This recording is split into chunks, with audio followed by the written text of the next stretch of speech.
Good afternoon. The June 25th, 2026 Board of Directors meeting is called to order. I'm Sound Transit Board Chair Dave Summers, and I want to welcome everybody attending the meeting both in person and via Zoom. Thank you for being here. We acknowledge that this meeting is on the traditional lands of the Muckleshoot people, past and present. The Muckleshoot Indian Tribe is the Seattle area's federally recognized Indian tribe and successor to the people and villages of the Duwamish and Upper Puyallup drainages, who were party to the treaties of Point Elliott and Medicine Creek. So for board members joining via Zoom, please turn on your cameras and state your name prior to making any comments or asking any questions so the public and your fellow members know who is speaking, and I will call on you on kind of the order that you jump into line. So Katie, would you call the roll, please? Claudia Balducci. Angela Burney. Here. Board member Burney is present. Stephanie Fain. Here. Board member Fain is present. Cassie Franklin. Here. Board member Franklin is present. Hunter George. Here. Board member George is present. Thomas McLeod. Here. Board member McLeod is present. Ryan Mello. Here. Board member Mello is present. Julie Meredith. Here. Board member Meredith is present. Teresa Mosqueda. David Partial. Here. Board member Partial is present. Ed Prince. Here. Board member Prince is present. Kim Roscoe. Here. Board member Roscoe is present. Dan Strauss. Pete Von Reichbauer. Here. Board member Von Reichbauer is present. Christina Walker. Here. Board member Walker is present. Katie Wilson. Here. Board member Wilson is present. Gurmai Zahalai. Present. Board member Zahalai is present. And Dave Summers. Here. Chair Summers, there is a quorum of the board at this time. Great, thank you. So, our region has truly stepped onto the global stage over the last few weeks, welcoming visitors far and wide to celebrate the World Cup. And as you likely saw in the news, as I'm sure our CEOs will brag about here shortly, Sound Transit shattered its all-time ridership record during last Friday USA versus Australia match. And I've got to say also that it's been an opportunity for Seattle to show who we are and the wonderful community we are, and to be hosts for folks from all around the world. So I'm very proud. This historic milestone underscores exactly what is possible when we invest in fast, reliable transportation options that connect people to the places they need to go. And for over a year, Sound Transit has meticulously prepared for this influx of riders. And the past few weeks have really demonstrated the strength of our transportation network. I want to extend a very big thank you to Sound Transit staff and our regional partners for the tremendous amount of work preparing our region for this global showcase. And more good news, the board will be considering actions today to keep West Seattle Link Extension moving forward. These are among the first steps we are taking following the adoption of our updated system plan, and they demonstrate our commitment to maintaining momentum and delivering on our regional transportation vision. We are moving forward with urgency, and I look forward to hearing the updates later in today's meeting. For board members, your meeting packet includes the monthly contract report, and this report includes contracts, contract modifications, and MATOC task orders executed in May 2026 under the authority delegated to the CEO. And I would like to take a minute to recognize an item on our consent agenda. The board will be asked to appoint our new labor liaison, Heather Kurtenbach. And Heather will be joining us as labor liaison with a great wealth of knowledge, and we look forward to her perspective and expertise. But before we get to that, I'd like to take a few moments to recognize our outgoing labor liaison, Lisa Bogaris. And I believe Lisa's online. Hi, Lisa. Thank you. Sorry you're not here in person, but you've been a really great partner, the board, agency, and a liaison with the labor community. And we have really appreciated your contributions to the chair of the Diversity Oversight Panel, helping ST to engage in contracting practices that support small and disadvantaged businesses. And as a token of our appreciation, we have a commemorative plaque for you, which we will ensure is safely delivered. I don't know if you can see it, but Lisa, we'll get this to you. And just want to thank you, Lisa, for your just engagement and involvement and just the excellent job you've done. It's been a great pleasure working with you, and we wish you all the best. Would you like to say a few words? Sure, I'll keep it short. Thank you so much, Chair Summers, and thank you to everybody on the board and CEO Constantine and all of the support staff at Sound Transit. It has been a pleasure. I've been working with Sound Transit for well over a decade now, wearing many different hats, and it's always been a very positive experience. And I've been proud of the work that Sound Transit does and the work that I've been able to support through my role with labor and also the contracting community. So I wish you all the best, and I am taking. I'm retired, so it feels very good to say that. So I wish you the best going forward, and congratulations on the World Cup success, and just thank you. So, and I know you'll be in very good hands with Heather Kurtenbach. So, best of luck to her. Great, thank you, Lisa. And just one final note: I learned last hour that former board member Paul Roberts has passed away. Paul was a member of the Snohomish County delegation for many years. He was a City of Everett council member. Prior to that, was their planning director for many years. I've known since the 1980s. He's been engaged in the region, working to protect the environment, make it and keep it the beautiful place it is. Also served as the chair of the Clean Agency, Puget Sound Clean Air Agency, for many years. So saddened to hear about Paul's passing. He also I don't think ever attended a Sound Transit meeting where he didn't emphasize finishing the spine. Yep. So he was at our meeting in Everett a couple months ago, our community meeting, and was glad he was able to join us there. And we wish his family and all the best wishes. So, Dow. Well, thank you, Mr. Chair, and I join you in our remembrance and appreciation for our former colleague on the board, Paul Roberts. He was very dedicated and consistent supporter of not just the system, but of all the work that we're doing to build a better region for those who come after us, and he will be very much missed.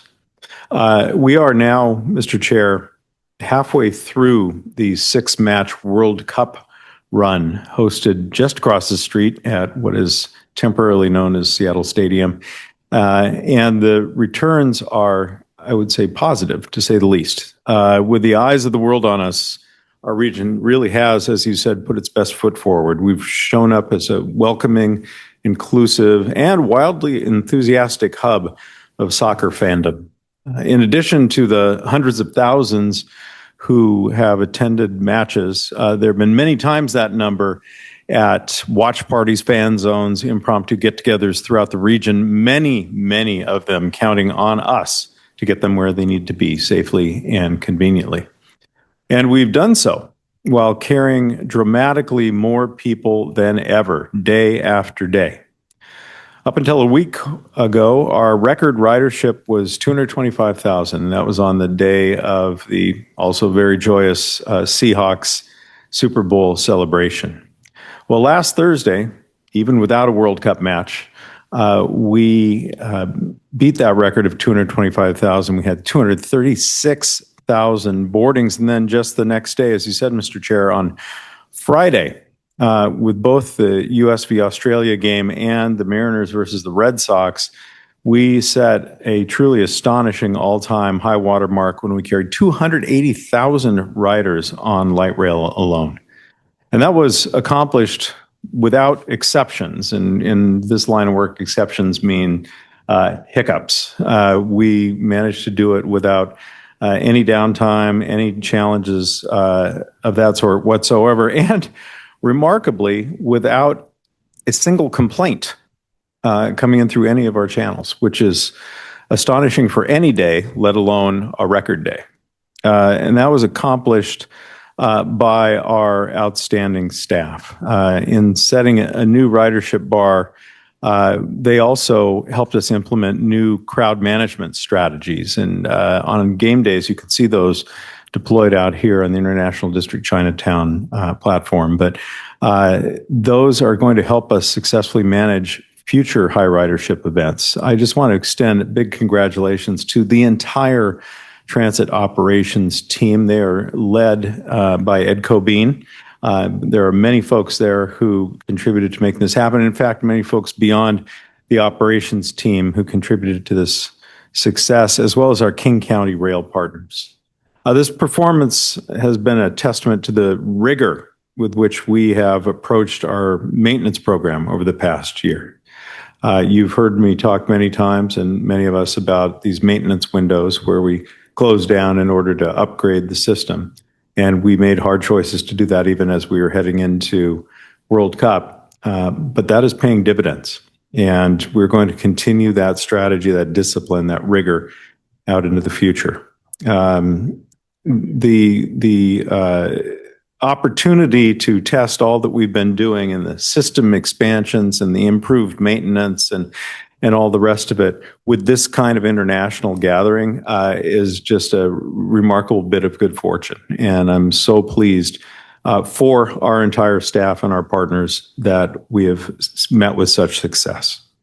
I would also like to draw your attention to an item on today's agenda that will have positive implications for our finance plan.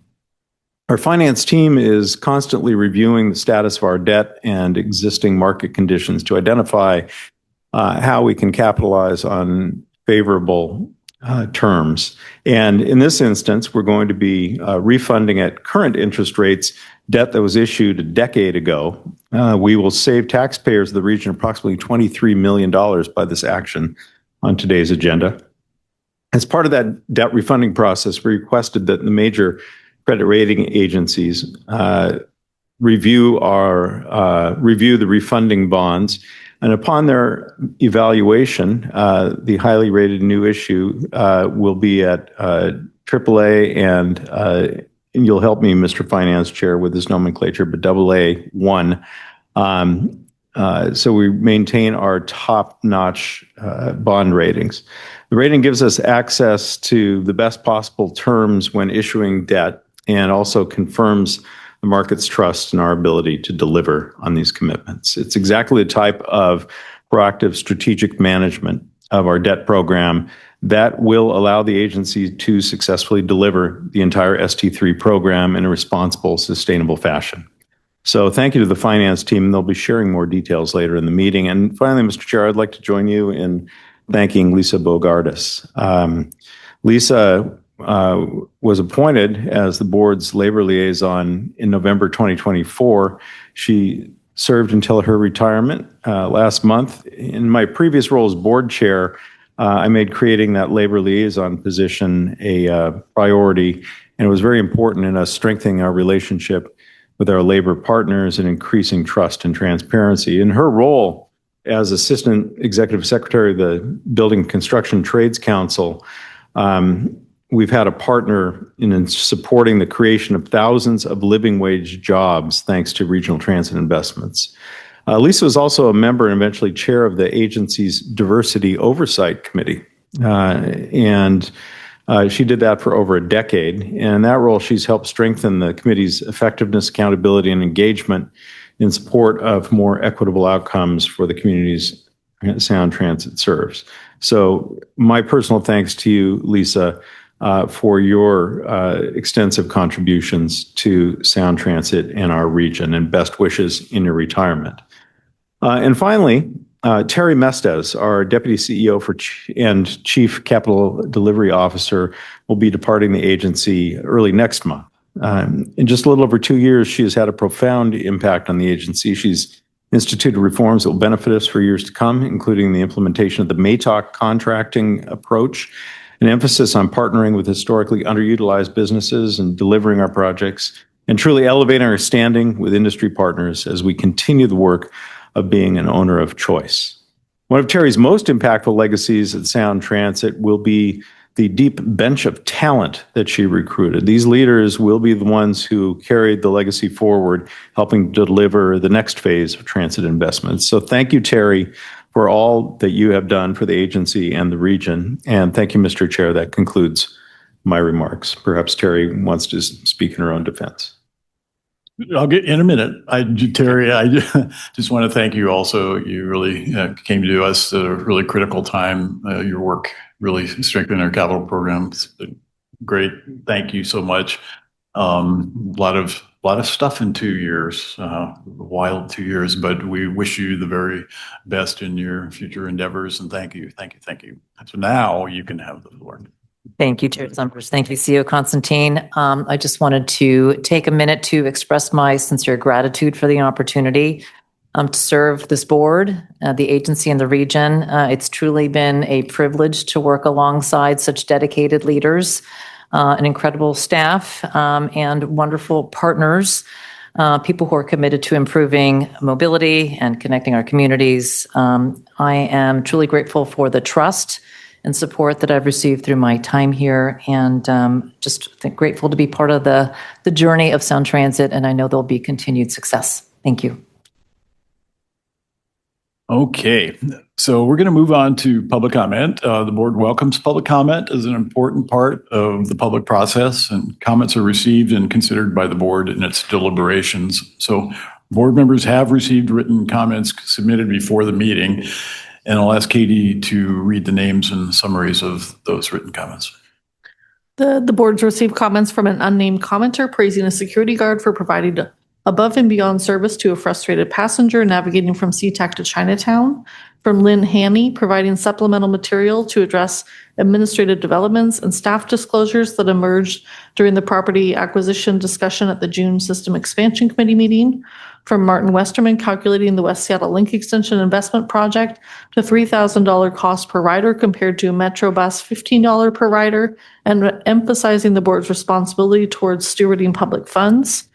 From David Hisao, providing a letter for inclusion in the record related to resolution number R 2026-13 to ensure parcel specific information necessary to evaluate the necessity, scope, duration, impacts, and valuation relevant to property interests affecting their parcel is clearly documented and identifiable. From Brian Chow, highlighting that the DSTT2 has evolved into a costly downtown infrastructure that he believes no longer delivers regional ridership benefits. The north and south CID alternatives reduce connectivity while creating new accessibility burdens, and placing DSTT2 into deferred status would provide the opportunity for an independent reassessment of costs, benefits, accessibility impacts, and long-term system priorities. From unnamed commenters stating there is nothing viable about the West Seattle Link extension and emphasizing its fiscal irresponsibility in addition to existing bus routes that could be expanded to meet demand. From Paula Good, Kim, and TJ Finn, encouraging the board to place greater emphasis on transparent financial evaluation, meaningful consideration of alternatives, and emphasizing that authentic public engagement would allow communities to help shape decisions before they become commitments to restore public confidence. From Vanessa Carr, calling out the unfairness of taxing Ballard and West Seattle separately and stating a fraction of these costs could improve bus lines and trolleys.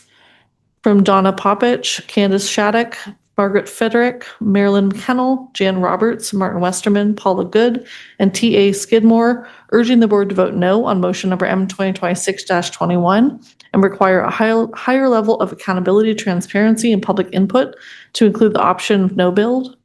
From the Seattle Chinatown International District Preservation and Development Authority, reviewing their position on the Ballard Link extension related to connectivity and accessibility requirements for the preferred alternatives, equitable transit-oriented development, draft EIS public comment period with a minimum of 90 days, and a new DEIS environmental justice and historic preservation analysis to adjust 2022 deficiencies.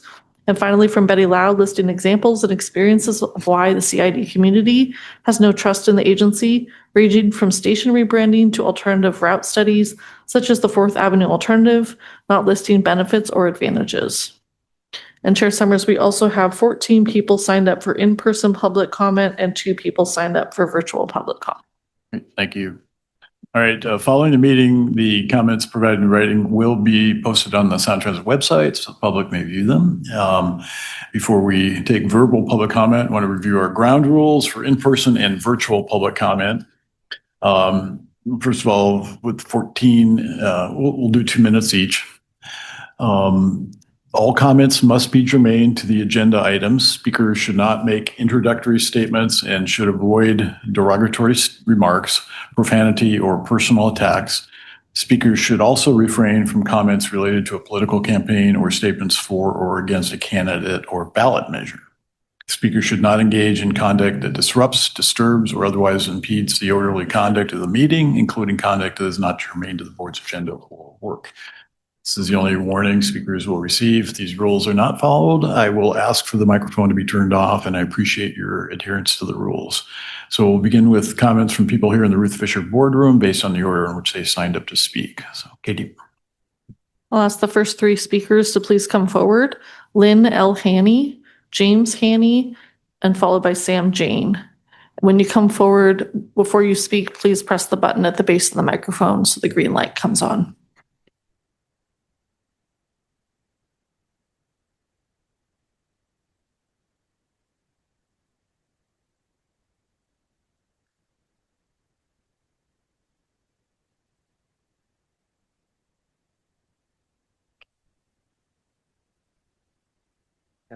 Go ahead. Good afternoon. My name is Lynn Haney. I'm here with my husband today, and we reside at 33049 24th Avenue South, Federal Way, Washington. I am a full-time caregiver. I take care of 2 disabled adults in my home that reside with us that require 24-hour care. First of all, I would like to tell you we support the regional transit, but we ask the board to pause before granting condemnation authority today because this is specific engineering footprints have not been justified.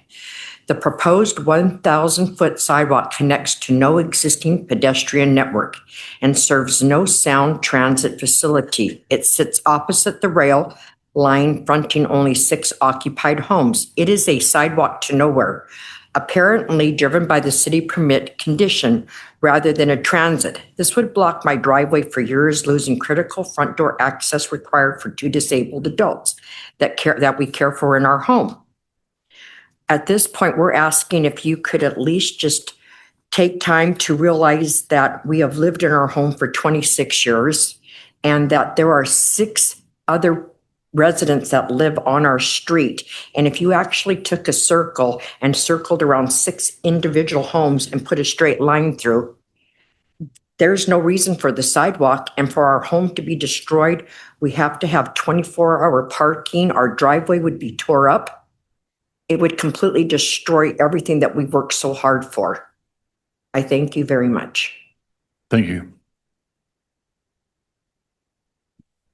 Next is James Haney. Please go ahead. I have no comment. Thank you. Board members, I'm Sam from Ballard. I know there's optimism with high ridership from the World Cup and the 2 line right now. But while Seattle and Team USA are scoring goals, Ballard still feels sidelined.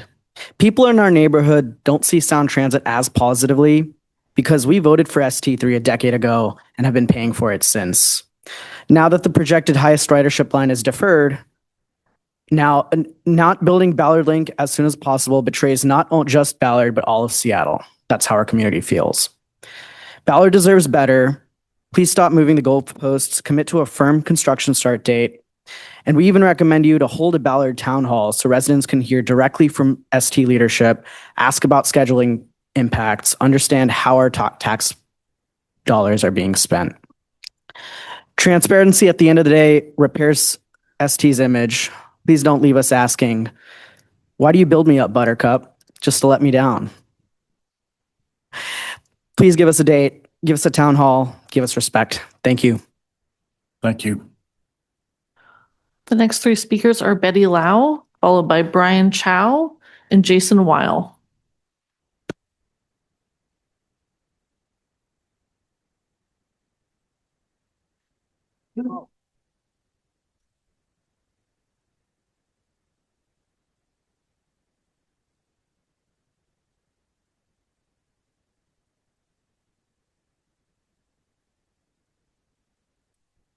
I'm Betty Lau, co-founder of Transit Equity for All and board member of the Zhonghua Benevolent Association of Washington. All the talk in the executive committee, system expansion committee, and full board meetings about rebuilding trust, increasing transparency, accountability, and oversight are the right things to do. But those values have rarely happened in the past, and I'm quite confident they are not going to happen now. As long as information on the split stations to the north and to the south of Chinatown International District continue to be shrouded in secrecy, trust and transparency are meaningless. As long as the top-down public workshops predetermine what people see and hear, community engagement is meaningless. As long as ST3 project planning continues to ignore racial equity, community collaboration, and cost-benefit analysis, vows to protect and connect, provide economic opportunities to communities of color are meaningless. As long as the Enterprise Initiative and the 6 guiding principles adopted by the board don't publish key findings from applying Sound Transit's own racial equity tool or even Seattle's, trust and transparency will remain forever elusive. And I find that very disappointing because most of you are well-intentioned and somehow that is not being translated down to our grassroots level. Thank you. Thank you. Hi, my name. Hello. Oh, there you are. Hi, my name is Brian Chow, co-founder of Transit Equity for All and chair of Outreach Committee for Zhonghua Benevolent Association. It's good to know the existing spine is able to service the record ridership. With that said, Sound Transit acknowledged an affordable gap of $35 billion revealed by a team led by Deputy CEO Terry Mestis. Her departure on July 3rd leaves us with an experienced leadership vacuum, one that will be difficult to overcome. The timing is worrisome because the looming budget hole and deferral of major projects. Without her, Sound Transit will continue to prioritize institutional and political interests over transparent reassessment of major capital investments, including the DSTT2, also referred to as the second tunnel with the split stations. Before asking taxpayers for more time, more depth, or more trust, the board should formally defer DSTT2, conduct an independent review of lower cost alternatives, and demonstrate the ridership, accessibility, operational performance, racial equity, and fiscal accountability. Rather than politics or wealth building real estate considerations are driving the agency decisions. We expect you to deliver on the promise of putting ridership first, including racial equity and cost-benefit analysis when making these critical decisions. Thank you. Thank you. Good afternoon, board members. My name's Jason Weil. I am a Ballard resident. I'm a volunteer with Ballard Fremont Green Streets. And for the last 2 months, I've been involved with Save Ballard Rail.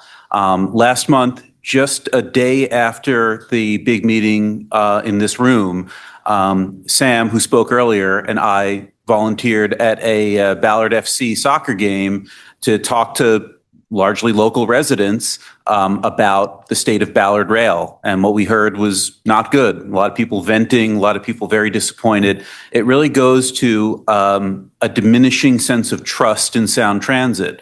Our neighborhood voted more than 2-1 in favor of ST3 back in 2016. We have been paying for this system for a decade now. We expect to get our station, and we're projected to use our station in greater numbers than any other station proposed as part of this expansion. So what we're hoping to get from this board, and soon, is a date for delivery of this, an RFP for additional proposals to lower costs or improve delivery timeframes, and also a town hall so that the stakeholders who are going to be riding and building and really benefiting from this can meet with the board in our neighborhood. Our neighborhood is going to be better off as a result of Sound Transit 3 when it is delivered. And I say when because I have confidence that we will get there. We just need to get this information from this board and work constructively to have this rail built. Thank you very much. Thank you. The next three speakers are Carl Asland, Rata, and Derek Liu.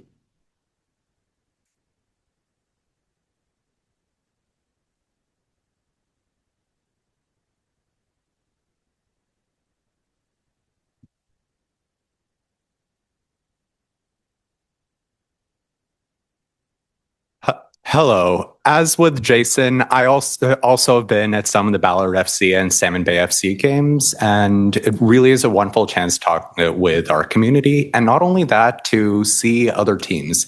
For example, I was at the West Seattle Roadies visiting game to Salmon Bay FC, where if we had West Seattle Link and Ballard Link, then they could come up by train. And I'm very excited for the Tacoma Stars game coming up in a week, where right now it is over an hour to drive. But if the TCC T-Link extension and the Tacoma Dome extension and the Ballard Link extension are all completed, that is a 2-seat ride all by rail. But as we're talking people there, we really felt the disconnect between, people who come to these meetings and what the public as a whole knows. So we are very excited to see what date we get before August. But right now, while there isn't a date, especially talking media, unfortunately, doesn't help. I don't think Ballard watches local media that much. As we've been hearing, I'm so sorry, despite all your efforts, they killed Ballard Link because we don't have a date. That's what it looks like. And we are aware that whatever date comes out, no one in this room will be happy with, and it's just a starting point.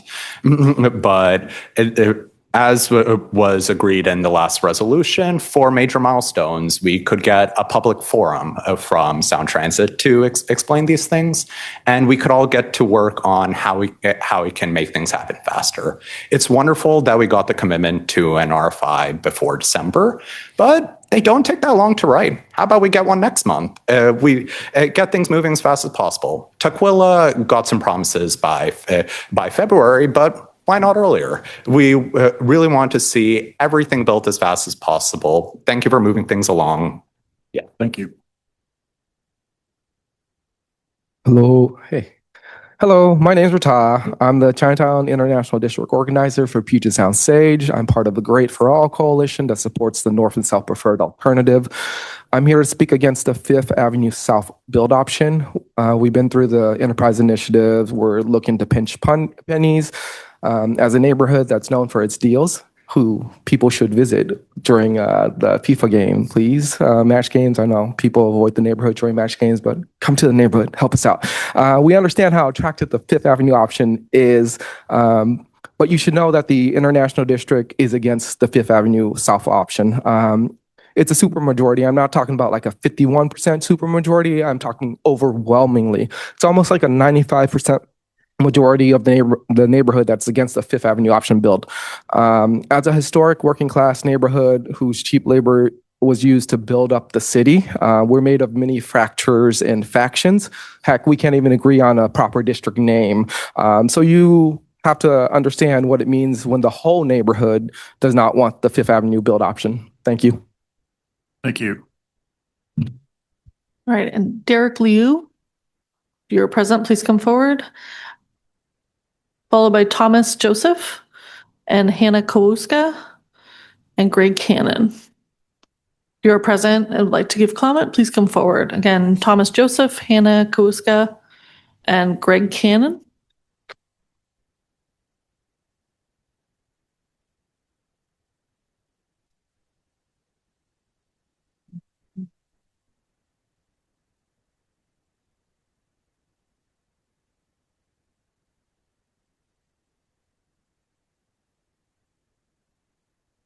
Okay. Hi. I'm Hannah Calusa. Sorry, my handwriting is not great. I am a resident of Denny Triangle. And recently I actually have seen this past month with previously the extensions and this past month with the more frequent schedule, the Link light rail has been crucial in getting around, which has been fantastic. So thank you. However, it is hard to get to. So I'm with the Save Ballard Light Rail, and there are definitely areas that are very hard to get to. So in my personal experience, I would love to be able to go to Ballard. I do not have a car. I've lived here for 6 years, and in my experience trying to get to Ballard or West Seattle, getting to Ballard is very, very difficult. I mean, your options are either pay exorbitant prices for an Uber, or take a bus that takes an hour, or hope that you have a friend who can drive you somewhere. So there are lots of reasons to go up to Ballard from, downtown Seattle, which is, for example, Golden Gardens. I know that there's that shuttle that helps people get up there and reduce car congestion. But what would be even better is the light rail. The shuttle is a temporary solution. And there are even more reasons other than Golden Gardens. There are a lot of, bars and places to go, for entertainment that are fantastic. Ballard is a great place with great restaurants and everything. And I would love to have it be more accessible. And I would also like to say that having a extension to West Seattle would also be very, very nice to be able to get, just interconnected from West Seattle, Northgate to Cap Hill, Ballard, all of that. More connectivity via rail would be very much appreciated. So thank you. Thank you.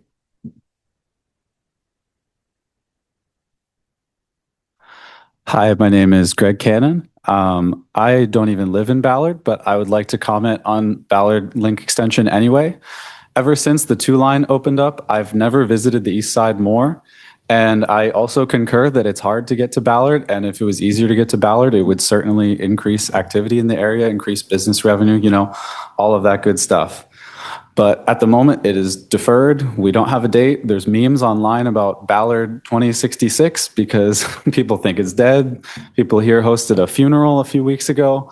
There's not a whole lot of hope. And I think having a date would help get things back on track, get momentum, and restore public confidence. I brought a sign. My grandkids will ride Ballard Light Rail. I hope they will, but I hope we also don't have to wait that long. So I would implore you to pick a date, publish it, get some momentum going, and build this sooner rather than later. And the last thing I'll say is we've even heard some calls today for people to add more reviews, more process, more studies. And I would like to push back on that. We need less of those, and we need more boots on the ground, more shovels in the ground. Costs will be reduced if we build it sooner, not if we do 10 more studies on ways to cut costs. So let's build this sooner rather than later and connect our city. Thank you. Thank you. All right, not seeing Derek Liu or Thomas Joseph, continuing to Jonathan Gonzalez and Frank Lemos. Again, Jonathan Gonzalez and Frank Lemos, if you're present, please come forward.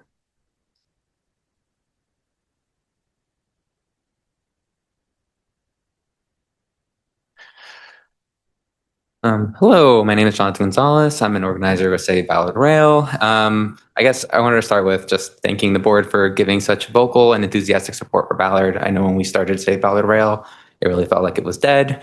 And I know the public still feels like it's dead. But I've seen just a lot of outpouring of support and we really appreciate it. I wanted to remind the board too that part of the resolution included getting a date in August. And we're really looking forward to that date.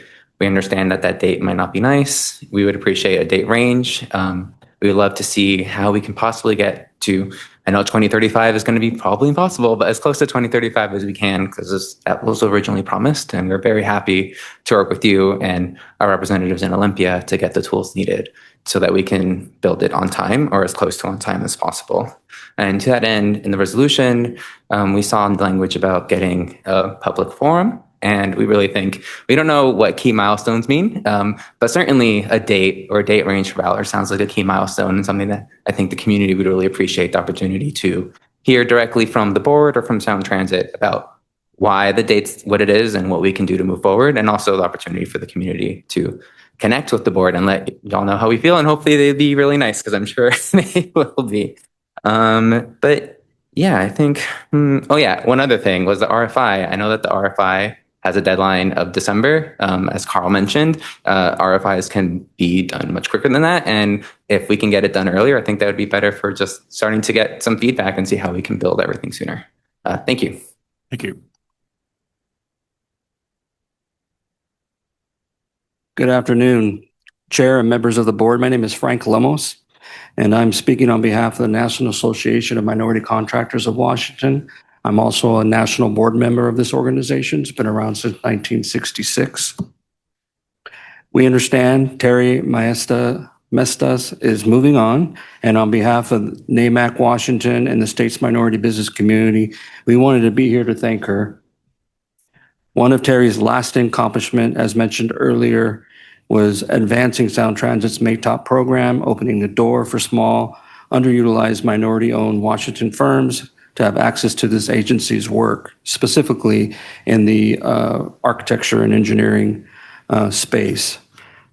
As Washington taxpayers, we value the kind of efforts to distribute opportunities fairly among firms that have often been left on the sidelines. That program means a small DBE or MBE firm in our state now has real path to support Sound Transit projects. And that's how you build a stronger and more competitive base of local businesses for long-term success. Her commitment to mentoring new talent and to inclusion has made a real and lasting impact. And its work, we hope Sound Transit continues long after she's gone. Terry, thank you for everything you've accomplished here in such a short time. Our community will miss you. Thank you.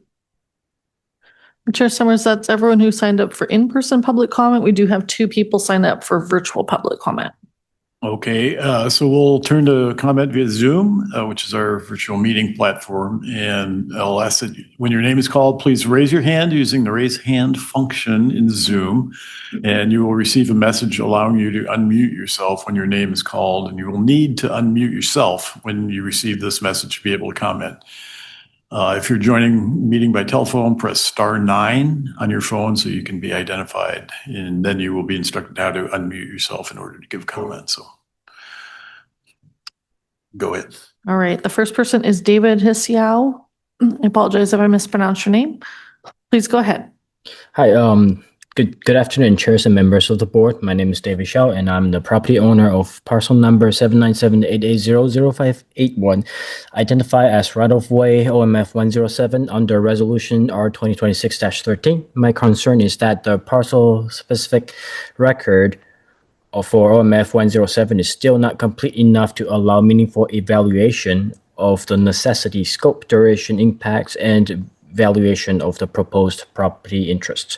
Shortly before this meeting, Sound Transit provided a large volume of engineering drawings and plan sheets. While appreciated, those materials are not clearly organized in a parcel-specific way, showing that applies to OMF 107, including work descriptions, duration, extension provisions, and obligations. Key issues remains unclear, including construction's impact, access, impact, drainage, impact, restoration, obligation, and post-construction conditions. OMF 107 is described as an involving temporary mitigation easement, but parcel-level documents do not clearly explain the purpose, physical work duration, or long-term effect on the property use and development potential. We continue to request project-level information explaining the necessity, duration, alternatives, and impact to our property. We have not identified any parcel-specific analysis for OMF 107 addressing impact to the remainder property development potential, use restrictions, or mitigation obligations. If such analysis exists, please identify it in the project record. Within the same project, Sound Transit has provided clear parcel-specific descriptions for comparable easements, including OMF 111. However, OMF 107 has not yet been described with the same level of clarity. Because valuation depends on defined scope and duration, I respectfully request that the board defer actions on Resolution R 2026-13 until requested parcel specific information is provided, reviewed. Thank you. Thank you. And the last person who signed up for virtual public comment is Joe Kunzler. Wow, Please thank go you, ahead. Kate. Wow, thanks, Katie. Thanks for recording me in hot. Joe Kunzler here, regular Go Sound Transit superfan. Today, I'm asking the board to really level with staff about the Fairgate issue. This is something that needs to happen sooner rather than later. I have seen a previous form of the presentation, and I'm not happy that Stadium Station is being left out.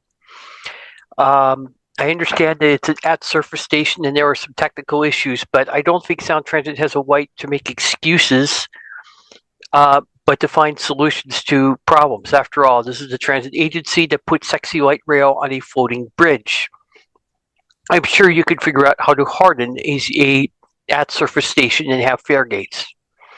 The reason why I'm so fixated on Stadium Station is that former CEO Peter Rogoff and others have reported thieves literally going to sporting events and thinking that the light rail is free. That's just not true. And it's frankly not fair to everybody else paying to go to other events. It's like yesterday. I did come into Seattle on Sexy Light Rail, but I didn't go to the FIFA World Cup. I went to the Miss Washington event at the Space Needle. So I also went to get some stock photos of your great Sexy Light Rail. But you know, my point is this, of 30 seconds left. There needs to be some equity here. And if you can't get fare gates in at Stadium Station, then you need to turn to staff and say, point blank, we need to have embedded in every single ticket price at Lumen Seattle Stadium, at T-Mobile Park, and in Orca Day Pass. I think it's time to have some tough love in that area for equity for all. And I want to thank you for your public service because I know you do a tough job. And as always, Go Sound Transit. Thank you. Thank you. Chair Summers, that's everyone who signed up for public comment at today's meeting. Great. Thank you. Thank you all. So we'll move on to the consent agenda. Katie, would you read the consent agenda into the record? The consent agenda includes the voucher certification for May 2026, the minutes of the May 28th, 2026 Board of Directors meeting, motion number M 2026-20, appointing Heather Kurtenbach as the labor liaison to the Sound Transit Board, motion number M 2026-21, authorizing a contract modification with Connect Seattle Partners for program management support services for the West Seattle and Ballard Link extensions, and motion number M 2026-22, authorizing a contract modification for Jacobs Engineering Group for engineering design services for the West Seattle Link extension project. Thank you. Is there a motion to approve the consent agenda? So moved. Ryan? Second. McLeod, thank you. Are there any items on the consent agenda that board members would like to remove and consider separately? All right. Any discussion? No. All those in favor indicate by saying aye. Aye. Aye. Aye. Aye. Opposed, no. Any abstentions? All right, consent agenda is adopted. So we'll turn to our business items. First is resolution number R 2026-14. And I'll ask Brad Owen, our Capital Delivery Executive Director, to begin the staff presentation on budget amendments for the West Seattle Link Extension and Ballard Link Extension projects.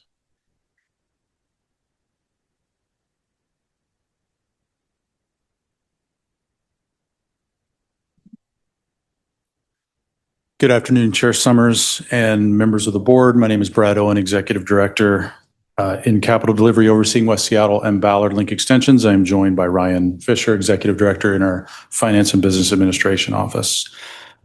Today's presentation is focused on Resolution R 2026-14, which provides budget amendments for the West Seattle Link Extension and Ballard Link Extension projects.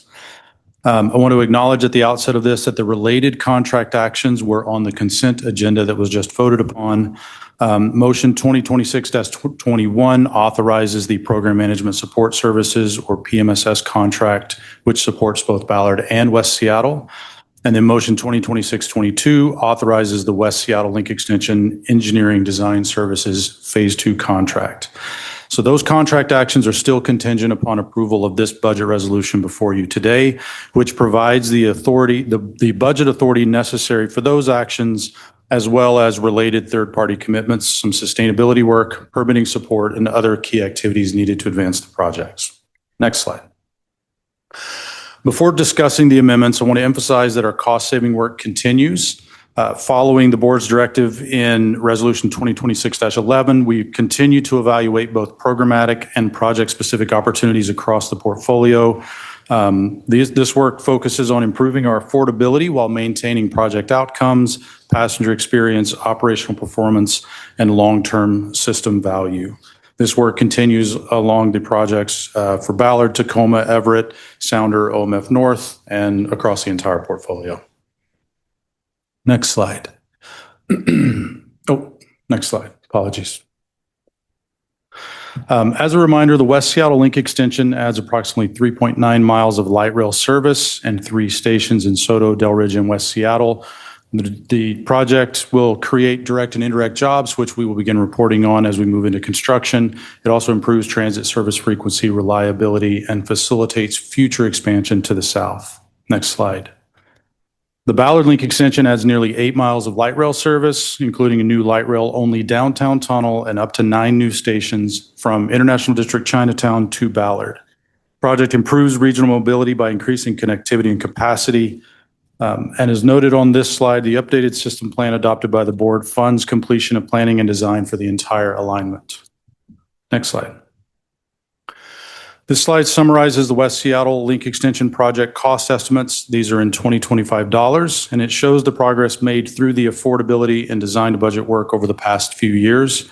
The updated system plan includes $5.3 billion for the West Seattle Link Extension project. And as we continue to advance final design, we will also continue to pursue cost-saving opportunities on this project. On the next slide, you will see the Ballard Link Extension project full build project estimate in 2025 dollars. The updated range of approximately 17.4 to 20.5 reflects cost-saving work that has been completed to date. And I will note the updated system expansion plan of 12.6 includes planning and design for the entire alignment from the CID to Market Street. Next slide. We're now going to turn to Resolution 2026-14, which is the budget resolution before you today, which authorizes budget authority for the amendments to the West Seattle Link Extension and Ballard Link Extension project budgets.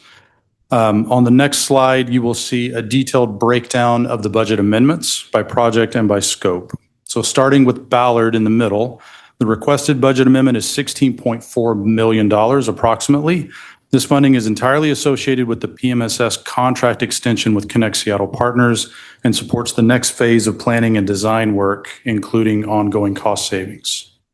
For West Seattle, the requested budget amendment is $406.9 approximately. That includes $32.4 for the PMSS contract extension, $286.5 for the Jacobs Engineering Design Services contract, $58 million for systems design permits, flagging, sustainability, and then $30 million for the City of Seattle Construction Services Agreement and other third-party commitments.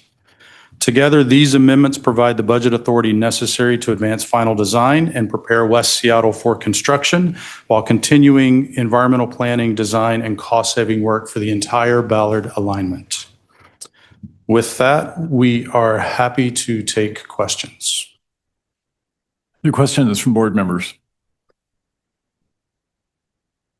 Zahalai. Thank you. Thank you so much, Brad, Ryan, for this presentation. It would be great to just reiterate one more time what this amendment does with respect to the Ballard Link extension. I know we've had a lot of our great advocates and community members here who have a lot of interest on this topic. So one more time for the record, what does our vote today do with respect to Ballard Link extension? Thank you for that question. So previously, a few months ago, the board approved a contract action for our design, planning and preliminary engineering design contract to advance Ballard design through the environmental phase. The action you have before you, the 16 point something, whatever it was, that supports consultants who provide constructability resources, scheduling resources, cost savings resources. It's the same group of consultants who provided such good cost savings on West Seattle. We are focusing that on Ballard. That focuses along the entire alignment so that we can reduce costs, reduce schedule impacts from Market Street all the way down to the Chinatown International District. Thank you. So this is the environmental planning design work that would get us all the way to Market Street. And is it the case that this is the same work that would have been done whether or not a couple of weeks ago the vote happened that did not include Ballard as currently affordable? So this work, because we put in design money to get it to 100% design, this is the exact same work that would happen regardless of the vote that happened a couple of weeks ago. Is that right? That is correct. Our plan for Ballard has not changed. We continue to environmentally clear the entire alignment, and we continue to look for those cost savings and schedule savings along the entire alignment. So in what time period would the impact be felt of the unaffordability? It's my understanding that for the next 4 to 5 years, the exact same work that would have happened regardless is going to happen, and Ballard is going to keep moving forward for the next 4 to 5 years on the same track, on the same path. I would say yes. We are working on the timeline with which the 4 to 5 years you mentioned is incorporating the float, I'll call it float, that we have for the northern segment, which is a less complex segment. And so therefore we could start that northern segment later in construction and still finish it at the same time and open the entire alignment. So yes, this gives us the runway to solve that problem, to continue working to solve all the way to Market Street. And there is no change to the plan in the next 2 to 3, 4 years. Okay, good. I just want to have that on the record because it's a lot of people are watching. A lot of people care about this topic, as does this board. As of right now, Ballard is still on the same path for the next 4 or 5 years or 2 or 3 years or however you want to put it. And it's not until after that time period that things get off track unless we start finding the new resources, the cost savings that you're describing. That is correct. And to clarify, we will come back to the board and give you that, I said 2, 3, 4, you said 4, 5. We will come back to the board and provide clarity on what we're solving for and when the board would be able to make decisions that would help us move into that next phase. And with respect to the RFI, the board worked together to put forward that amendment a couple of weeks ago that would put out a request for information for alternative designs and things of that nature. How would you say that fits into the amendment today? So the consultant work will support putting the RFI together, and we've already begun work on that, and we will be able to share an update on that. The consultants that we're funding here will help us put that RFI together. They will help us evaluate the responses that we get, evaluate whether they are, fit within the current plan, fit within the environmental footprint. So it very much supports that board direction. Okay, thank you. Just again saying for our community members who are watching and care a lot about this topic, it is important to say Ballard Link is not dead. We are all working aggressively toward making sure that we get all the way to Market Street, and our vote today gives us the resources to design all the way to Market Street as originally intended. That is correct. Thank you. Any other questions, board members? Yes, Fane. Thank you. At our System Expansion Committee meeting, Board Member Mello, I think, asked some really good questions about the contingency in the requested amendment for West Seattle. And I wonder if you could just do a really quick overview for the benefit of other folks who might not have paid attention or seen the meeting about what that contingency is set aside for. Yes, absolutely. The West Seattle, the Jacobs Engineering Design Services contract includes a 20% contingency. The question was, why 20%? And the answer is the work that we did during the cost work plan as we were building through the last year and a half or so, looking for all of those cost saving measures and efforts. What that resulted in was us identifying a lot of opportunity that we feel very good about. But some of those opportunities had, I would say, effects that we have not quite studied yet, effects related to existing utilities that we may have to impact, And so while we study those in this next phase, we believe that we're going to identify some of those areas. And so we increase the contingency to specifically address that so that we could keep moving quickly and not have to come back to the board to add money to the contract. We think it's a prudent thing to do. Obviously, we will report that contingency usage to the board. Okay, any other preliminary questions? All right, Katie, could you read this into the record? Resolution number R 2026-14 amends the adopted 2026 budget for the West Seattle Link Extension and the Ballard Link Extension for consultant services contracts. Thank you. Board Member Bernie, would you like, our System Expansion Committee Chair, would you like to report to the committee about your discussion? Hey, Chair. Yes, thank you, Chair. At our meeting earlier this month, the System Expansion Committee considered this resolution and unanimously forwarded the action to the board with due pass recommendation. As noted by staff, these budget amendments ensure that work on the West Seattle Link Extension and Ballard Link Extension continues now that we have an updated affordable system plan. The contract motions were approved on the consent agenda, and adoption of this resolution authorizes funding to advance these projects so that staff can proceed. I urge your support for today's action and move to adopt resolution number R 2026-14. Thank you. Was that a motion? I'm sorry. Second. Yeah, we ran together. Sorry about that. That was a motion. Thank you. And who made the Second, Roscoe. Roscoe, second. All right. Discussion. And just to note, this does require 12 affirmative votes. Is there further discussion? Okay. Katie. Oh. What? Oh, Julie, sorry. I'm sorry. If I may try, Meredith. how many Yes. how many years, if I can, is this projected to go over?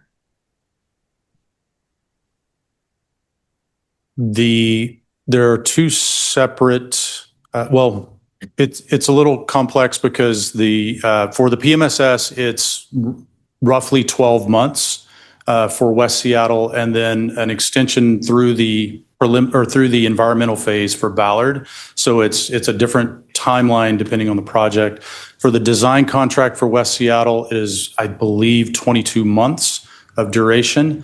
And then for some of the other items like the City of Seattle agreements and third-party agreements, that is funded through, I believe, 3 years, depending on which one you look at. So it's a combination of durations baked into that. Any further discussion? Katie? Claudia Balducci. Angela Burney. Aye. Board Member Burney votes aye. Stephanie Fain. Aye. Board Member Fain votes aye. Cassie Franklin. Aye. Board Member Franklin votes aye. Hunter George. Aye. Board Member George votes aye. Thomas McLeod. Aye. Board Member McLeod votes aye. Ryan Mello. Aye. Board Member Mello votes aye. Julie Meredith. Aye. Board Member Meredith votes aye. Teresa Mosqueda. David Partial. Aye. Board Member Partial votes aye. Ed Prince. Aye. Board Member Prince votes aye. Kim Roscoe. Aye. Board Member Roscoe votes aye. Dan Strauss. Aye. Board Member Strauss votes aye. Pete von Reichbauer. Board Member von Reichbauer votes aye. Christina Walker. Aye. Board Member Walker votes aye. Katie Wilson. Board Member Wilson votes aye. Gurmai Zahalai. Aye. Board Member Zahalai votes aye. And Dave Summers. Aye. And Chair Summers, with your vote, that's 16 affirmative votes. Great, thank you. Resolution passes.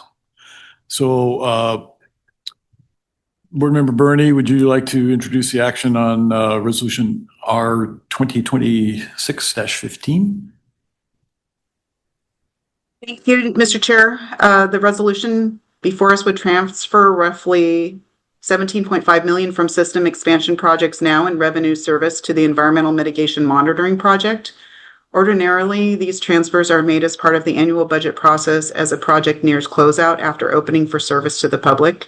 This off-cycle administrative budget transfer is being requested because the staff have clarified that environmental monitoring and maintenance costs for upcoming work on ecosystem mitigation sites across ST2 project corridors are being best treated and tracked differently than other system expansion costs. Going forward, the transfers will continue to be part of the annual budget, but will be timed to occur before a project enters revenue service. The System Expansion Committee considered this action and unanimously forwarded this resolution to the board with a do pass recommendation, and I urge your support. Thank you. Marty, are you here to address this action? I am, yes. Okay, go ahead. Sorry, it wasn't in my notes. That's okay. Would you like me to go presentation? Okay. Whatever you have teed up. Oh, okay. Do you have the presentation teed up or? Or somebody tell me what I'm doing. Yeah. Chair Summers, Board Member Bernie was intended to speak with Marty here to provide answers to questions. Okay, all right. Yeah. So I'll call for questions from board members.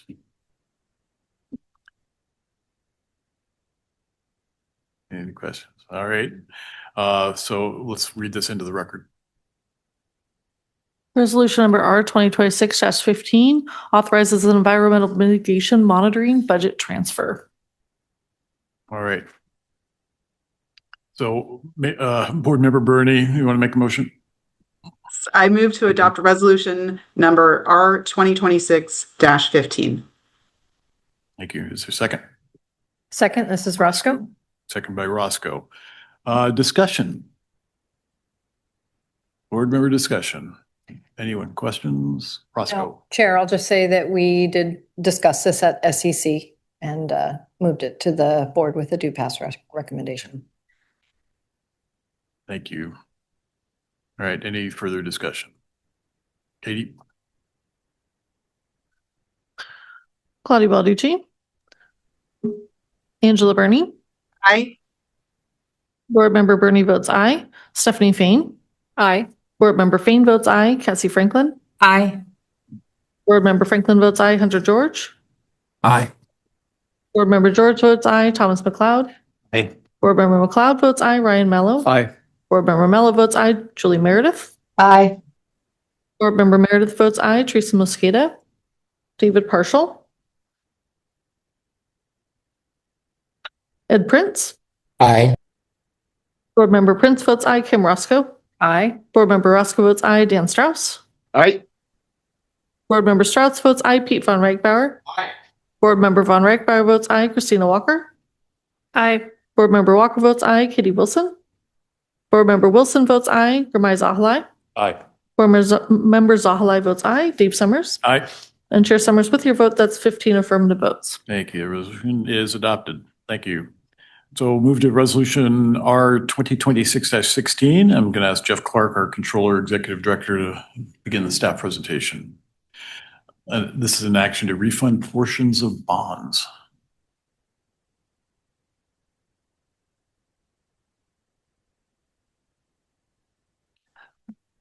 Good afternoon. I'm Jeff Clark. I'm the Executive Director and Controller. I'm joined with Ryan Fisher, who is also an Executive Director within Finance, in case there's any questions on the plan impact of this action.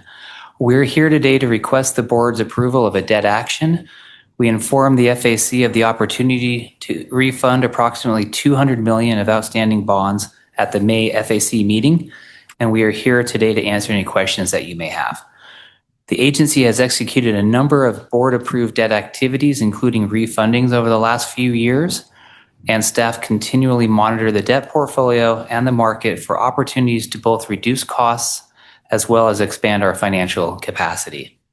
We are here today to discuss such an opportunity. The agency issued debt in 2016 via Series 2016 S-1, and that debt was issued with a 10-year call option. It has been almost 10 years since the issuance of that debt, and the call option is available. The option allows the agency to refund the outstanding bonds at current market interest rates, and the option allows the agency to refund those at that lower interest rate, and approximately $200 million can be refunded. Now, that $200 million represents less than 5% of the overall debt portfolio, but we do always seek to realize all savings opportunities. The market interest rates are favorable versus the 2016 debt, and the strong credit ratings noted by CEO Constantine earlier, do help the agency receive favorable pricing.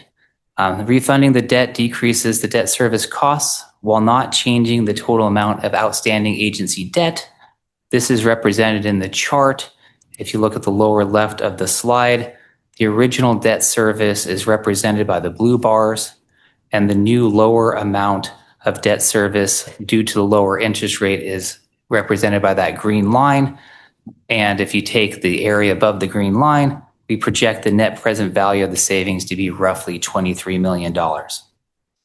Based on market fluctuations, the estimated savings may change between now and closing. However, we expect them to be in line with the current estimate. We work closely with our trusted external advisors on these actions. We continue to receive valued advice from Piper Sandler, who's been with the agency for quite some time.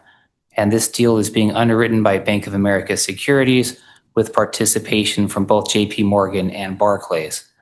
We ask for your approval of the resolution today to support the important pricing and closing deadlines as noted on the slide that are coming up here in July and August. And that concludes our presentation, and we're happy to answer any questions. Thank you. Questions? Any questions? All right. Katie, could you read this into the record? Resolution number R 2026-16 is an action to refund the 2026 S1 parity bonds. Thank you. Is there a motion to approve Resolution R 2026-16? So move. McLeod and Ryan Mello. Any discussion? Yes, Fane. I guess I can't let a topic go by without a question. Can I ask a question, staff? Thanks. The 23 million in savings, can you just explain the assumptions and then what risks there are with doing this, if any, that might lower that amount? Yeah, so the risk would be if the market were to change and the interest rates were to go a little bit higher than where we see them today. The way that we look at it is every basis point change. So a basis point being 1/100th of a percentage point. So for every basis point change in our favor, with rates going lower, it's $150,000 in additional savings. And then for in the opposite direction, obviously, it's $150,000 worse compared to our $23 million estimate. And as far as the way that it was arrived at, we look at the interest rate. And again, both of these issues will be issued at 5%, but it's the yield. So the yield will change it'll be more favorable in the 2026. So we just look at the difference between the two. Great. Any further discussion? Okay, Katie. Claudia Balducci. Angela Burney. Aye. Board Member Burney votes aye. Stephanie Fane. Aye. Board Member Fane votes aye. Cassie Franklin. Aye. Board Member Franklin votes aye. Hunter George. Aye. Board Member George votes aye. Thomas McLeod. Aye. Board Member McLeod votes aye. Ryan Mello. Aye. Board Member Mello votes aye. Julie Meredith. Aye. Board Member Meredith votes aye. Teresa Mosqueda. David Partial. Aye. Board Member Partial votes aye. Ed Prince. Aye. Board Member Prince votes aye. Kim Roscoe. Aye. Board Member Roscoe votes aye. Dan Strauss. Aye. Board Member Strauss votes aye. Pete Von Reichbauer. Board Member Von Reichbauer votes aye. Christina Walker. Katie Wilson. Board Member Wilson votes aye. Gurmai Zahalai. Aye. Board Member Zahalai votes aye. And Dave Summers. Aye. And Chair Summers, with your vote, that's 14 affirmative votes. Thank you. That is adopted. Thank you. Last action item, Resolution R 2026-13. I'll ask Wells Lawson, our Real Property Deputy Executive Director, to begin staff presentation on ratifying and confirming authority to acquire property for the OMF South project.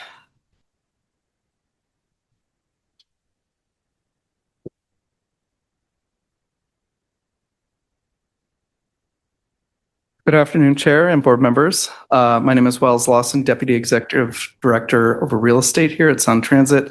I'm joined today by Asa Agus, Deputy Project Director for the OMF South Project, and Jonathan Nichols with our legal counsel. So let's go to the first slide, please. We're here today to ratify an action that already was taken by the board regarding properties needed for the Operations Maintenance Facility South, or OMFS project. Washington state law requires notice of planned final action for condemnation to be mailed at least 15 days before the final board action. We have since learned that in fact only 13 days notice had been provided for this set of properties as part of the original board authorization due to holiday scheduling issues. This current board action restores our compliance by allowing the notice of final action to have been provided 15 days prior to the final board action. Next slide, please. The OMFS is critical to ST3 expansion as it allows us to receive, test, and commission the new Series 3 LRVs that will be deployed starting with the new West Seattle Link extension. In November 2024, staff brought forward a package of 22 properties for the board's consideration. 5 of these properties have been successfully acquired. We are seeking reauthorization for the remaining 17 to ensure that the statutory notice requirement has been satisfied in connection with this reauthorization and to eliminate any potential challenges to the process. Next slide, please. These properties, as you can see, are smaller commercial and residential properties along the tracks that lead up to the future OMF and on the OMF site itself. Generally, the acquisitions and relocations have been going well, and to date, we've already secured 25% of the properties we have in possession. As we're coming down the home stretch, there are some files that may head towards condemnation, and we know that our position could be weakened by the technical issues regarding this notice. So as such, again, we are bringing this action back to you today, having provided that proper notice, so that we can be sure we're on solid footing if condemnation is required. Next slide, please. So this is a new slide, and we wanted to thank the board for the feedback received at the June 11th SEC meeting. This is a summary shown here of that feedback, and we did want to review them quickly so that we can make sure that we've been responsive to the concerns that were raised. First thing, I would like to confirm that the property interests that we're seeking are temporary. We're seeking temporary construction easements, which are commonly required for such capital projects. The board action is unusual only because it asks the board to ratify a prior authorization for property acquisition and condemnation to address a technical notice under the RCW requirements. Second piece, Sound Transit is seeking only the temporary construction easements affecting about a 15-foot frontage at 7 of the residential properties along 24th Avenue South in the city of Federal Way. Upon completion of construction, just wanted to reaffirm that all affected areas would be restored to the condition equal or better than their pre-construction condition. While the easement term is up to 24 months, I also wanted to note that the actual construction activity is expected to be substantially shorter. So the actual driveway grading, the sidewalk formwork, and the concrete placement, et cetera, the street road work is expected to be substantially shorter. Throughout construction for the duration of the easement, Sound Transit will maintain that access to all the affected properties. And this commitment is expressly included in the easement that was provided to those property owners as part of our compensation. Further, when our contractors are out on the site, they commonly work directly with the property owners to make sure every nuance of that access is preserved. So if there are certain particular unique considerations for that site, they will be there to make sure that the work that's being done on their property does not hinder access in any way. As to the need for the improvements, as part of the OMF South project, Sound Transit will construct a new traction power substation adjacent to the rail corridor east of these affected properties, and the access to the new traction power substation is provided from 24th Avenue South. The associated roadway, driveway, and sidewalk improvements are required by the City of Federal Way. We did hear a request to inquire about the possibility of waiving those requirements. We reached out to the city and they confirmed that their roadway improvements are required and that the applicable standards would not be waived. The temporary construction easements are not necessary to provide the contractors with sufficient access to construct the sidewalks, and the roadway construction. These activities must occur within the frontage areas that are immediately adjacent to that work. We did look at the nearby Cedar Grove Park, and I think there was confusion all around about where exactly that park is. But it would not be possible to absorb some of the burden of these temporary construction needs at the park. There's no real laydown or no storage required for this particular work. So we did look at it, but it doesn't look like that would be an option. A separate property owner had raised a question about the quality and timeliness of communications with the Sound Transit staff and contractor. We take this very seriously, so I did personally look into it. I think the first piece is they were confused as to whether or not Sound Transit was seeking permanent or temporary rights. This confusion is probably traceable to the standard notice letter, which was sent out for this board action. That standard notice letter includes language that confirms that we're seeking either, this is the direct quote, either temporary or permanent rights to the property. So it's understandable that that was confusing to these particular property owners for which we're only seeking temporary rights. So we are working on that letter now to revise it and update it and make sure that that confusion is addressed, and in general to address the plain English need that we want to meet property owners where they're at, provide very clear definition of what we're doing and not bury it in complicated language. So we're reworking that letter as we speak. And as to the back and forth communication, I did review the log. There were many entries, the summary of which I would say we've been very consistent. It's been every 1 to 2 weeks. We've been in some type of contact with the property owners, all of them, including the ones that have raised concerns. And that subsequent information requests that were sent over to Sound Transit have been addressed in a timely manner with as much information as we've been able to provide. Let's go to this next slide, please. So this also is a new slide that we wanted to provide and just give some clarity around the work that's actually being done here. Again, you will see the orange area highlighted here reflects the temporary construction easements that we're acquiring, that approximate 15-foot frontage onto the properties. And then the turquoise area shows you the extent of the sidewalk, curb, and gutter work that would be done right in front of those properties along that street. And again, Esa Agus, the executive project director, is here to address any specific questions about the construction work that would be done. Let's go to the next slide, please. So in terms of next steps, first thing we'll do is implement corrective actions to make sure that we're not in this position again. So we have a number of things we can do internally to create checks and balances to make sure we're providing the proper notice required by the law. With respect to OMF South, we'll complete the remaining property acquisitions and continue to provide the relocation assistance to the occupants, with our early work expected to occur in 2027. And with that, that concludes my presentation. We're happy to answer any questions. Thank you. Questions? Board members, any questions? Okay. Sure. Okay. Yes. Fain. Sorry, we're Fain. I just wanted to say thank you to the staff for being responsive to concerns that we raised about notice and how we can improve things going forward. I'd say I'm an attorney, but sometimes those notices, especially it involves your personal home, can be a little overwhelming and confusing. So I appreciate the effort to make it, to work towards plain language and really simplifying as much as possible while, keeping the necessary legalese that you need to put in there. So just a note of appreciation for all the steps that you took to address some of the concerns we heard. Through a lot of it was public comment. And so we are listening to public comment for those who wonder. Thank you. Thank you. Any other comments?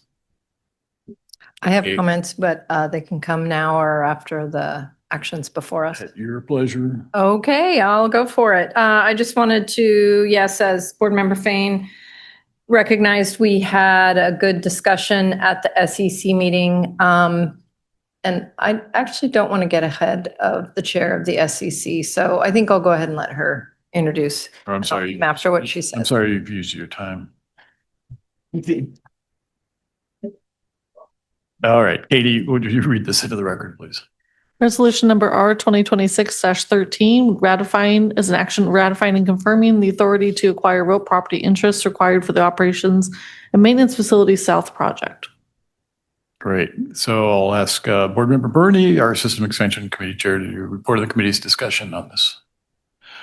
Yeah, thank you, Board Chair member? Summers. I move to adopt resolution number R 2026-13. Ms. Roscoe, I'll second. Okay, motion and a second. Board Member Bernie. Thank you. At our meeting earlier this month, the System Expansion Committee considered this resolution and unanimously forwarded the action to the board without recommendation. This is because we had a robust discussion about public comment, where the committee heard objections and requests for more information from two of the affected property owners. The committee issued several requests to staff and debated postponing consideration until the July SEC meeting, but ultimately we decided to forward the item as we did in the hope that the action can stay on its current timeline. And I do want to thank the staff for being so responsive, as was mentioned by Board Member Fain, to our concerns and putting together some more information in the presentation today to clarify the action we're taking today. Thank you. Board Member Roscoe. Thank you, Chair. I want to express my appreciation to staff for meeting with me earlier this week to have a direct conversation about what the slide presentation would look like and that what would be covered for information, additional information shared with the board. There was some confusion on my part around a park in this vicinity because I was using Google Maps to orient myself, and there was some green space that I inadvertently thought was included in the park that was along that roadway there. I also had some confusion on the parcel list because this action does not cover every parcel within that block, because some of those parcels, the action has already been taken or they've been resolved. I appreciate you reaching back out to Federal Way to get information about whether or not they would waive their requirements for the curb, gutter, sidewalk, and planting strip. And that the temporary construction easement, I know, is part of the process. Unfortunately, that will remove some of the vegetation that Haney referenced in her comments at the SEC. But in fact, that is I believe that the rhododendrons are actually within Federal Way city right-of-way. So it's not even the temporary construction and easement, it's the permanent roadway improvements that will change the nature of the front yard. So thank you again to staff for taking that time. I think that it improved the presentation here.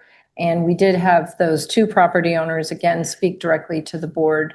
So I hope that the additional information was helpful. I will be supporting this action. Thank you. Further discussion? Yeah, I'll just add my thanks to staff. These are some of the more sensitive things we do, dealing with people's personal homes and property. So thank you for the extra care. All right, if there's no further discussion, all those in favor of resolution R 2026-13 indicate by saying aye. Aye. Aye. Any opposed? No. Any abstentions? All right, the resolution is adopted. Thank you. So we have one report to the board, and this is regarding our Fair Gates retrofit study. And I'll ask Brian DePlace, Security and Fair Engagement Executive Director, to begin the presentation. And friends.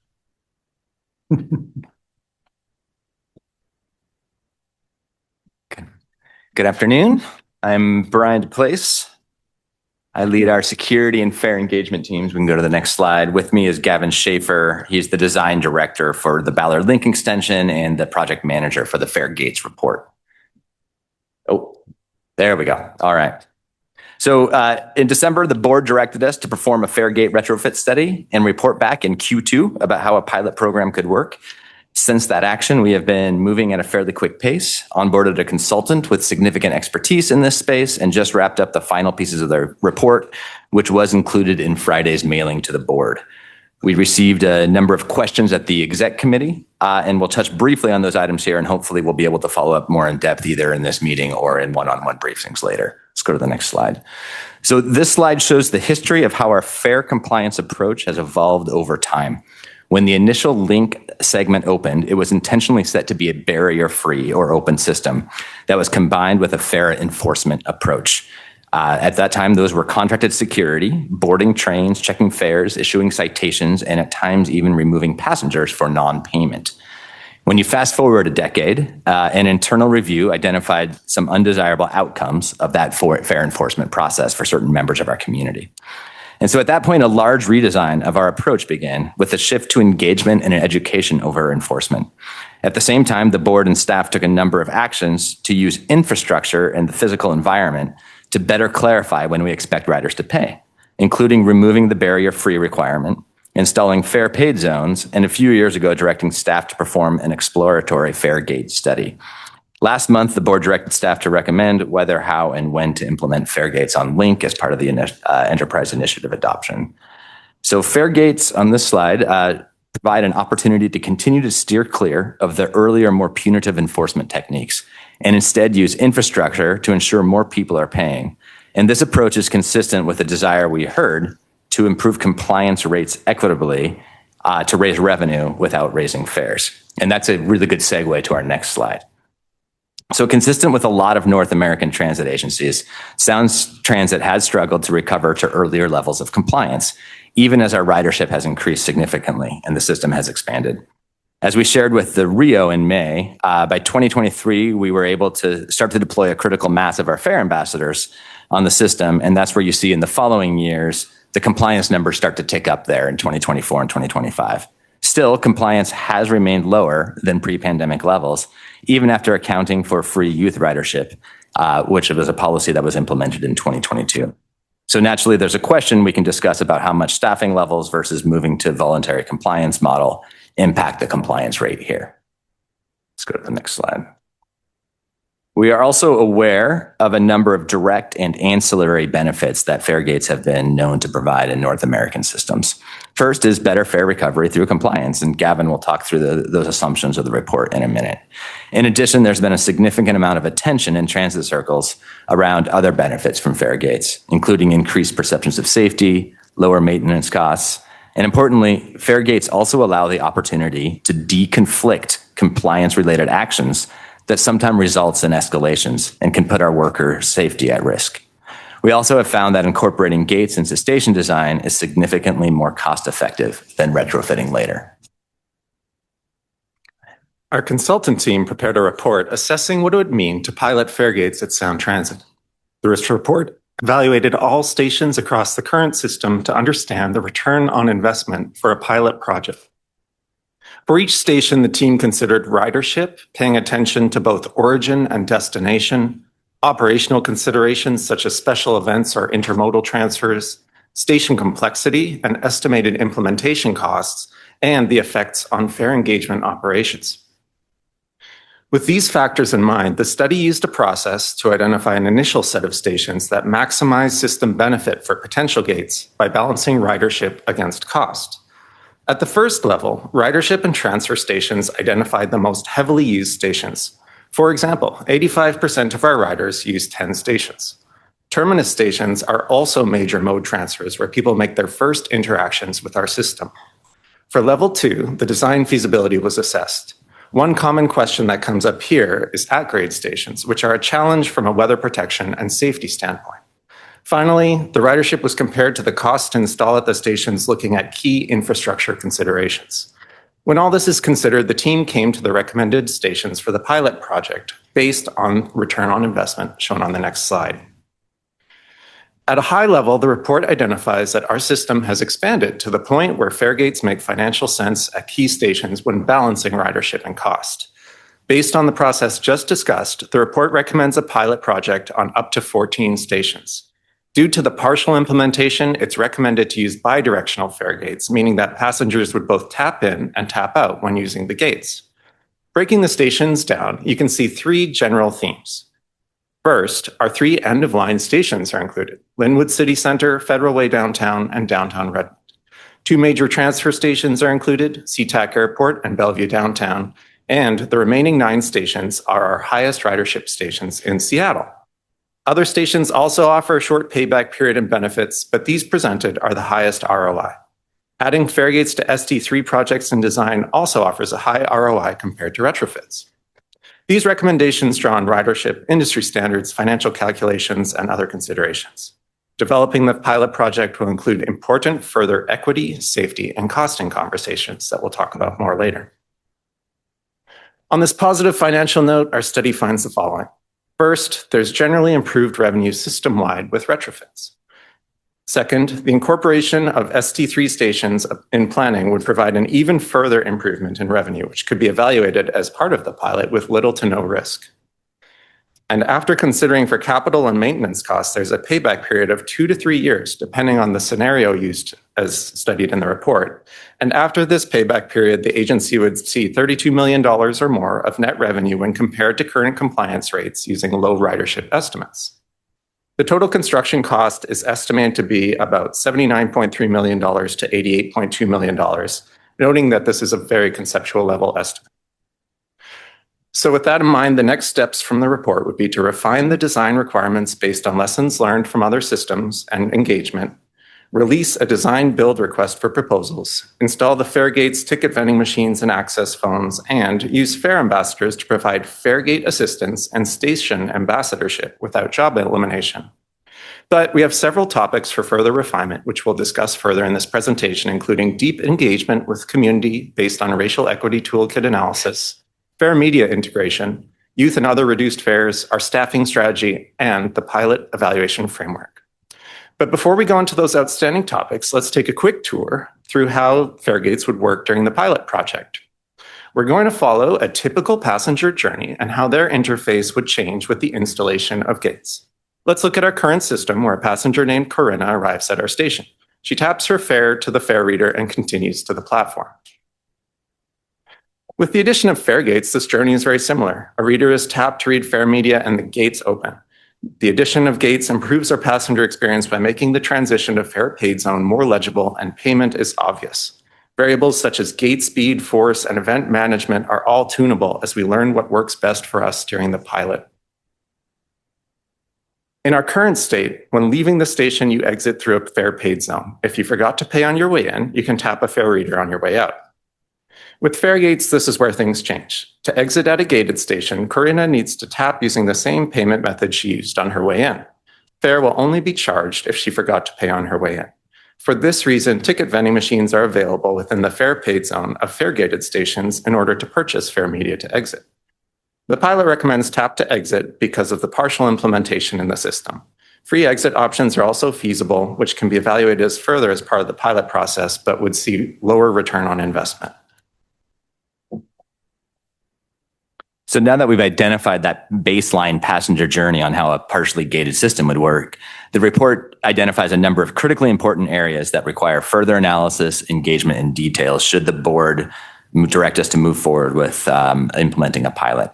The areas are listed here, but more detail is required on the staffing model, including how fare ambassadors and other staff would be deployed in the field, how the rollout of a pilot will engage community members who may interact with the gated system in ways that are different than that baseline. And this would include ensuring appropriate ADA access, identifying any and all available approaches to increase Orca Lift enrollment, ensure fare media has been upgraded appropriately, and make sure that anyone under the age of 19 can ride our system for free by ensuring they have the right fare media in hand.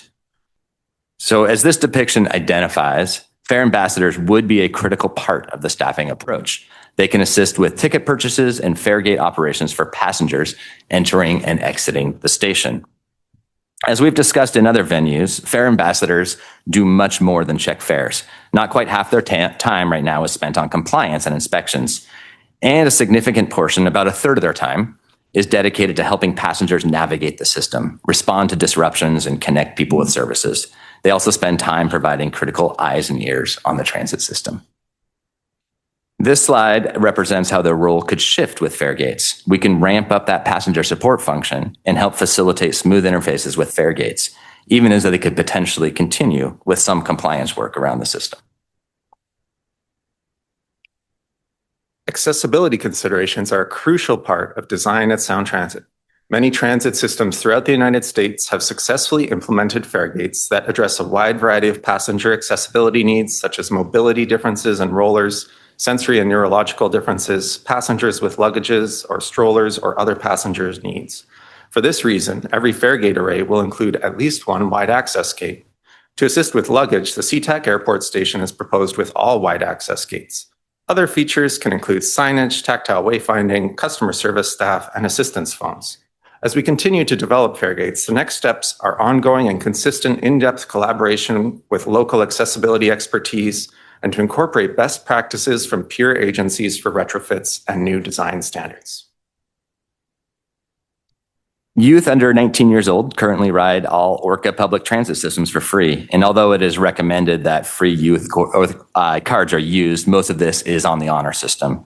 As we know, cards are not heavily used at this time. With Faregate implementation, those youth cards would become the primary method for navigating through Faregates. So one of the critical path items involves significantly leaning into the distribution of those cards, partnering with schools and other community organizations to make it easy and intuitive to access the system without friction.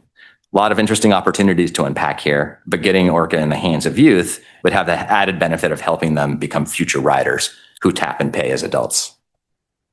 And then Orca Lift is part of our reduced fare program. If you have an Orca Lift pass, you will be able to access the gates the same way as anyone who is paying full fare. And we also want to make sure that everyone who needs to use our system has access to it.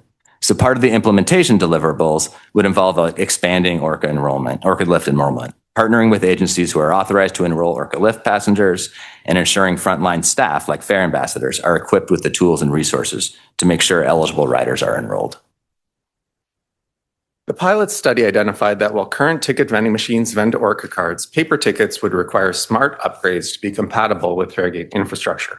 Our current tickets print words and numbers without any way to be machine readable. Faregates will be compatible with open payment, but this would impact customers who want to purchase a ticket with cash, but who also do not want to purchase an Orca card. There are 3 mitigation options for this. First, to customize the Faregates to include QR code readers and modify the ticket vending machines to print QR codes on tickets. Second, modify the ticket vending machines to print disposable smart card media, similar to MARTA, TransLink, and other systems, or make Orca cards free from the TVMs during the pilot. Next steps are to analyze these different options further. So leading up to implementation, we would perform outreach to ensure that the right communities have been engaged and use the racial equity toolkit to do so, consult with communities, including schools, nonprofits, social service agencies, as well as technical experts on accessibility and inclusion opportunities and concerns, and incorporate those ideas into the final design. This feedback will allow us to better use metrics to evaluate the pilot program effectiveness. A starting point for the metrics would be youth and Orca Lift fare media enrollment, obviously fare recovery and ridership, operating expenses, return on investment, safety and employee experience, improvements for frontline staff, any impacts to maintenance and facilities costs, and then passenger experience and accessibility findings. And then this slide shows the pilot implementation timing and the evaluation periods for all the items we just discussed. If the board directs us to move forward, we'd start an RFP and award process. And since Faregates don't come off the shelf, they would need to be manufactured, delivered, and installed. You can see the timeline on the top row on the slide. And concurrently, we'd move to refine and solidify all the other topics we just discussed to ensure readiness to launch. The pilot would be structured with clear evaluation points at years 1, 3, and 5. At each point, staff would come back with performance data and a recommendation to maintain, expand, adjust, or end the pilot. And then here we have potential next steps should the board decide to advance the Faregates pilot. We've actually already finalized and distributed the Faregates pilot report. In Q3, potentially, the decision could be made to authorize a pilot and incorporate Faregates into the ST3 station designs. We then initiate a task order and advanced design and procurement.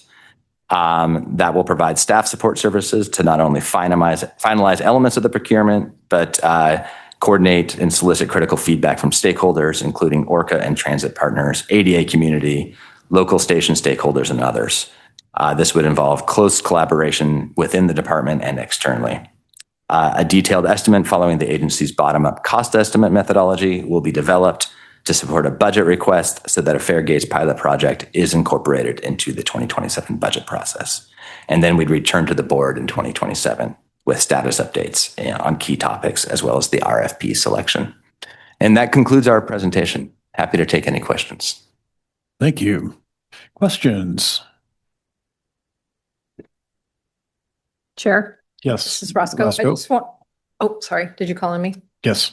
Thank you. I just wanted to reiterate a comment that you made, and that was that installation and maintenance is calculated in the payback time periods. Does that include what I would anticipate to be some vandalism? Is there kind of a standard vandalism of these kind of, or downtime that's included with these type of gates? And that's such a great question. Yes, our consultants used sort of industry metrics looking at that, and it does build on those assumptions in terms of vandalism and maintenance and what have you, and the staffing associated with that. All right. Thank you. Thank you, Chair. Zahalai. Board Member George, then Board Member Wilson, then Zahalai. Thank you, Mr. Chair. A quick one, and Brian, you may have talked about this at committee and I just didn't retain it. When I'm looking at the list of stations, can you talk about why Stadium doesn't make the list when you think about I'm sure there's not a consistent passenger load there, but, and you've got trains and all, I mean, there's a lot of stuff going on there, and there might be a safety thing. I'm trying to remember. I think we talked about this and I just can't remember. So, hey, I'm happy to take that one. Okay. We talked a little bit about this at the executive committee. Hybrid systems are normal for Fairgate deployments. And one station I would really direct people to look at is the Memorial Coliseum served by Expo Park USC in LA. And that is really analogous to Stadium, where they kept it open. Stadium has a few marks against it that would make it a challenge for a pilot. The first is it's a single entrance. The second, if you know Stadium, is it has a track crossing, which is very difficult when you're managing queuing. It has a narrow access because it's center platform, and it's also at grade. So we're proposing UW is a good event station because it has a large plaza. It has multiple entries. There's room for people to queue up. But it is a challenge at Stadium, especially since it's a pilot for us to do that. And so that's why it wasn't recommended. Okay, thank you. That makes sense. I knew there was a sort of an engineering reason like that, and I couldn't remember what it was. Thank you. Remember Wilson. I would like to see, if possible, some more detail on what youth fare strategies and Orca Lift and reduced fare strategies could look like before we get to the point of voting on this pilot. Yeah, I mean, I think we view that as a critical path item, right? So we're happy to come back with more information. I think since we had last had this discussion at executive committee, we had kind of a few ideas. It's still schematic at this point, but I would say we have, I think about 91,000 active Orca Lift people on the system right now, and about 11,000 riders using our subsidized annual passes. You couple that with, so we do have, I think, pretty good enrollment, and with everything you can do better in life, right? And I think one of the things we've observed is, and I brought this up to the Rio when we do our Fare Ambassador report. We have about 80,000 interactions with riders who don't have valid fare media, and roughly 50,000 of those don't provide any identifying information, which means there's no opportunity to follow up. So that may indicate that there's I think, an opportunity to better enroll people in Orca Lift. And so I think I see kind of three interrelated opportunities. First would be working directly with our enrollment partners, many of them whom provide Orca Lift enrollment as one service among many.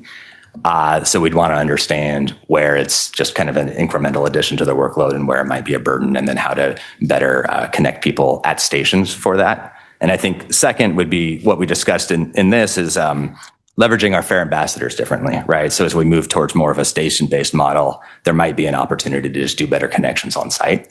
Again, very schematic at this point, but this is one of the work streams we'd pursue.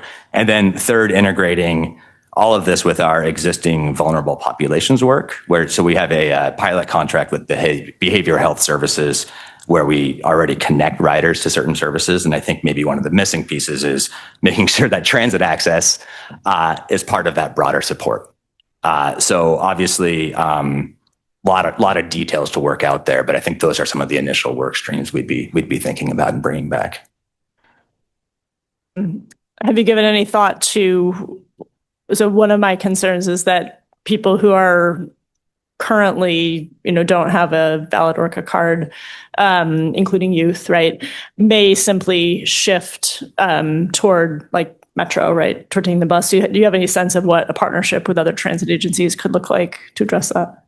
Yeah, I mean, I think it's especially, I kind of talked about the ORCA Lyft subsidized process, but I think with youth, we kind of know right now there's some stuff on our website saying if you're a youth, get an ORCA card if you want to, but it's not really, no one's really leaning into it. I do understand that Metro and community transit actually do probably more engagement in that area than Sound Transit does. And so I think we have a big opportunity at Sound Transit to, I think, more effectively lean into that space should we decide to move forward.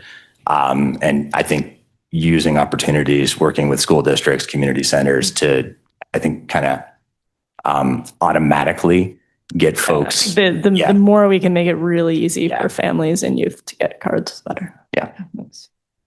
Board members all like. Thank you. Thank you to the presenters. You spoke about the primary and secondary benefits of fare gates, and at committee when you did a presentation, I spoke about how those primary and secondary benefits were realized in other jurisdictions. Specifically, I read about those benefits with respect to the BART in the Bay Area. I was wondering, I asked this in committee as well, but do you know if those studies in other jurisdictions also captured any negative consequences, any unintended impacts on some of the things that we've been discussing on impacts on youth or equity impacts or impacting the travel patterns of riders, anything like did studies anywhere else capture those unintended consequences in a way that would be helpful for us to review? Yeah, thank you for that question. After that came up at the executive committee, we did have our consultant team do a literature review. And to your point, the data point you're mentioning is mostly coming out of BART, where they recently upgraded their gates and they found an overall 41% drop in crime in 2025. And that's just from upgrading. They did not find any adverse effects. I think one of the challenges when you're changing a system architecture like this is the effects can be diffuse. And so it is hard to quantify and put a pin on them. So it's not to say that there couldn't, but our consultant team has not found any adverse effects like that. And then I think it was the same day after you asked that question, we actually met with BART and had some discussions around, what are we missing? I think one of the things they emphasized is once you start to roll out the gates, really make sure you've built in a kind of active and adaptive management strategy to make sure you kind of understand what's happening. So just kind of build that into your processes to make sure maybe there's maintenance issues that are unanticipated, but just build that in and set the expectations around that. Yeah. Okay. Thank you very much. Thank you, Chair Summers. I just wanted to double click on what you heard from Board Member Wilson. I think several of us really see this as an opportunity to up our game with ORCA Lyft program and the Youth Ride Free program. It's where my concern is for implementation, especially with this pilot. And I hear you saying back that this can be a real opportunity for us to get more folks to be transit riders and to have ORCA cards. I just want to really encourage us to lean in on the use of technology. More folks can have we don't need a physical ORCA card much anymore. We can use technology to have it on our phones and other devices. And so really making sure you're explaining that to us and thinking through those options. And I've long been frustrated about how our region gets Orca Lift cards out to users. It seems so cumbersome and administratively burdensome to me. I would love a much more clean, easy, simple, equitable way to get Orca cards out to users. Like I don't understand why if you're on SNAP or EBT, you don't also just get an Orca card. There's probably reasons why, but how we can just really lower the bar and get Orca cards out to folks who need it instead of creating all this administrative stuff that just adds complexity, time, and barrier. That just it doesn't make sense to me. So I really hope we also turn this into an opportunity to make the Orca card either on a device or the physical card much more ubiquitous and way break down barriers. Yeah, I mean, those are excellent points there. And I agree with, SNAP, Medicaid, you're automatically eligible. I think that's some of the discussions. If you're automatically eligible, can you automatically get the card? So thank you for that feedback. Member Fain. Thank you. I echo that. Thank you. I agree 100%. So thank you for making that point. My question goes back to assumptions that we talked about during executive committee, and the report projects $32 million in annual net revenue after the 2 to 5 year payback period. And at the committee meeting, I think we heard that the financial model assumes a 95 to 98% fair compliance rate. Okay. Can you help me understand how that assumption was developed, given that the pilot would initially, at least, only install fare gates at 14 of the 38 1 and 2 stations? And then the second part to that is, does that assumption apply to just the gated stations? Okay, seeing nodding. So there we go. Or the system at whole. So the system at whole is not going to, will likely not achieve 95 to 98% fair compliance after the pilot. Okay. I'm going to stop talking and let you. Yeah, do you want me to speak to that a little bit? Yeah, so for the first question, it's a financial model, and so it'll be imperfect, and it's based on assumptions. And so the model does use a 95% fair compliance, and that's based off industry knowledge. As I mentioned earlier, system architecture is complicated, and we're a unique consideration, and there's cultural, but that's the input to the model. And so that does influence what the assumptions are. But one of the things about going with the bidirectional gates is that you actually capture more of the riders. If you remember that data point about 85% of our riders using 10% of the stations, because that means you're capturing boardings and alightings. And so despite it being a pilot, we're actually capturing a significant portion of the ridership on at least one touch point of their journey. And so that's how the pilot project was designed. And so you do get that. But to your second question, it is just at the affected stations. It's not looking at the other stations and the other knock-on effects. It's really taking the ridership and assuming that there's a differential between what you get with our current fare compliance and what it could be in the future. Second question. Thanks. Thank you for explaining that. This is somewhat related, and I'm looking at the criteria. I understand what criteria was used and why to select the 14 stations, but I'm wondering why not that others weren't. Some of the at-grade ones, you explained stadium and university, although university was selected. If it is too long to do it now, I'd like to meet offline, but I'd really like to understand the evaluation and why certain stations were included and excluded. I heard that ROI was a good, large factor in that decision. And so when you look at the tables on the increased revenue projections, many of them I understand, but some have weaker ROIs than others. For example, downtown Redmond, yes, the ROI is only projected to increase to $800,000 a year by year 10, but the capital investment is huge. And In the other two scenarios, there is no ROI or no projected ROI. So is there a high level explanation that you could give? And if not, I'd like to meet offline. Yeah, and I think we're happy to meet offline and talk about the assumptions. And I think the downtown Redmond point is very important. If you remember the model, it's included because it's a terminus station. And so the idea is that our terminus station are where we have more transfers and more people joining for the first time. And so I think by all means, it's open for questioning which stations are included in the pilot. But if you follow that flow chart, that was the logic for why it made the final cut. Okay. Yes, Board Member Walker. Thank you, Chair. And thank you to my colleagues for all these questions. I think most things have been answered, or at least noted. Apologies if you said this as I stepped out. Construction of these, what is going to be the impact to our riders in construction? And will we do everything at once or one by one?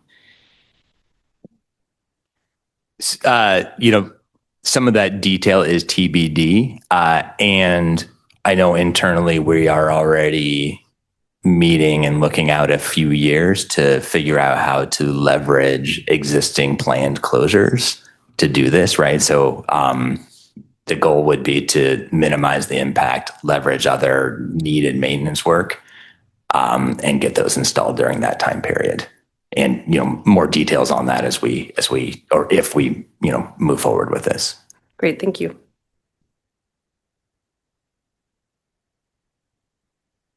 Further questions? All right, more to come. Thank you. Great presentation, great questions. Thank you, board members. Okay, we have no need for an executive session today. Is there any other business to come before the board? Hearing none. Better not be. The next meeting of the Board of Directors will take place on Thursday, July 23rd from 1:30 to 4. The meeting will take place in the Ruth Fisher Boardroom as well as via Zoom. The link to join the virtual meeting will be provided on the Sound Transit website and on meeting agenda. We are adjourned.